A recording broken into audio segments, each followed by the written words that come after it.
Alright, so today is November 13th or 14th. I don't know. But here are some thoughts that I have. I finally understand where I am at on my journey in life. And I realize for the majority of my life, I have been operating on fear or scarcity. And that led me to career choices instead of choosing who I am and what really is suitable for me.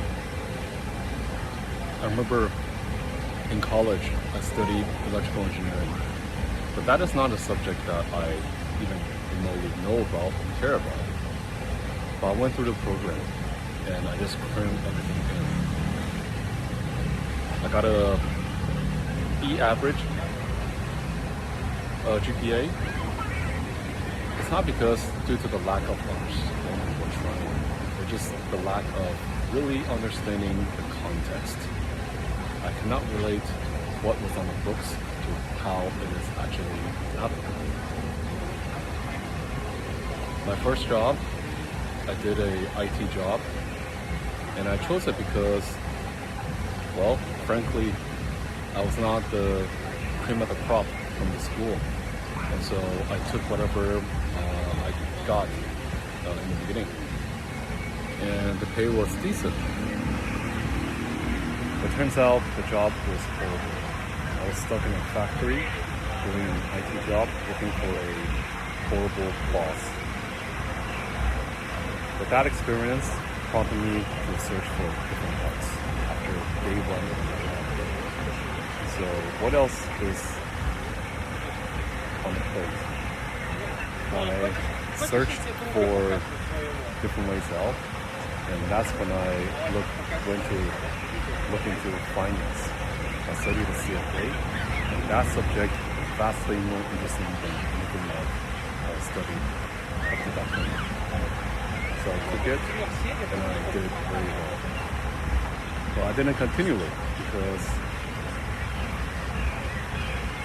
at the time it was 2008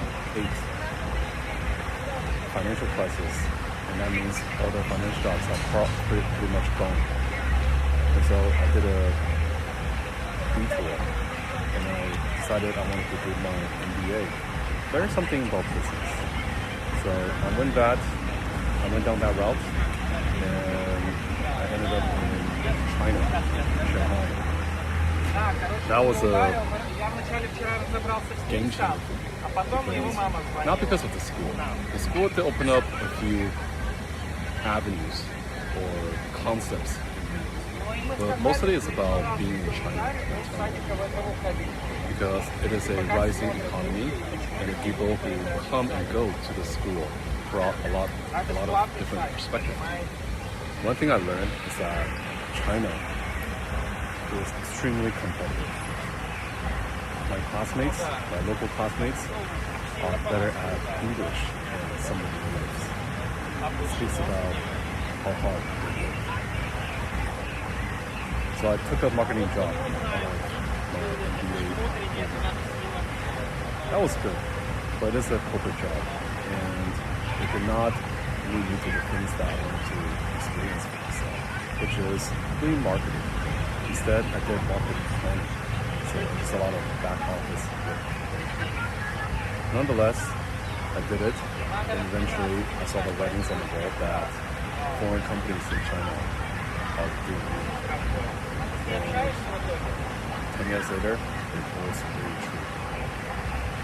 Now, I went back to San Francisco, and I went back to being a software engineer because that was what paid a lot of money, and that is business. So I got back in the industry, looked at a few startups down there, and 10 years later, I am completely disillusioned. And here I am, 40 years old. I turned my quarter life crisis that started when I was 21, when I first graduated from college, to now, 40 years old, midlife crisis, finally making a mistake. don't know what I like to do. I don't know what my gifts are, and I don't know what I want to do for the rest of my life. So this is my story. And here I am. I am in Buenos Aires, and I'm ready to just let all that go, because what I have been operating on is based on maximizing money, maximizing productivity, and put myself, my dreams, my passions at the bottom of the world. And now I'm being forced. So right here, right now, I have decided, or I finally come to realize that this way that I've navigated, that I operated on, is a full set. And so, yep, I'm ready to put this behind and start something, or start a new path, which is to really build my life on what I am, what my dreams are, and what really resonates with me. What that is, I don't know. But I do know the ways, the things I've tried did not pan out, and I need to drop it. So this is my first memory. We'll see how things turn out.